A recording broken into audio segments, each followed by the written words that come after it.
The Oblivion remaster was announced last night, and I think one of the funniest things about it is that the horse armor is still there. If you don't know what the Oblivion horse armor is, let me explain. The infamous Oblivion horse armor is bundled into the deluxe edition of the game, which dropped across platforms last night. The deluxe edition contains updated versions of all of Oblivion's old DLC, but the horse armor is the one that really stuck out to people. The reason the horse armor was so infamous is because it was one of the first ever examples of DLC ever released for a major video game. At the time, people simply weren't used to the idea of paying for a game and then paying more for extra bits of content that could be added to the game. Bethesda released the horse armor pretty close to Oblivion's launch across Xbox 360, PC, and PS3, and at the time was only charging around $2.50 for the armor. But even at the price of $2.50, the horse armor caused significant backlash. People felt that charging $2.50 for armor that went on your horse and was largely decorative was a bit of a rip-off. The backlash was so swift and intense that it has over time become a bit of a meme. People talk about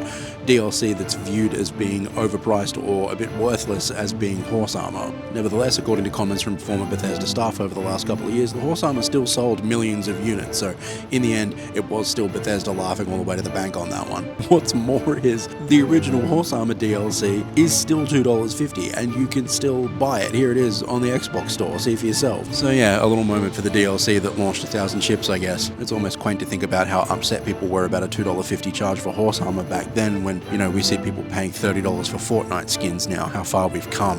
What began as a simple download at a small price has now ballooned into a financial model that sustains the entire industry, for good or ill. Microtransactions, DLC, loot boxes, battle passes, these are all now financial pillars of the industry, load-bearing financial pillars of the industry. And you could trace their origins all the way back to DLC, just like the horse armor. What began as a way for individual studios to supplement their revenue with small, affordably priced, bite-sized chunks of content has now become something the industry can't live without. Anyway, happy Oblivion Remastered Day to all who observe.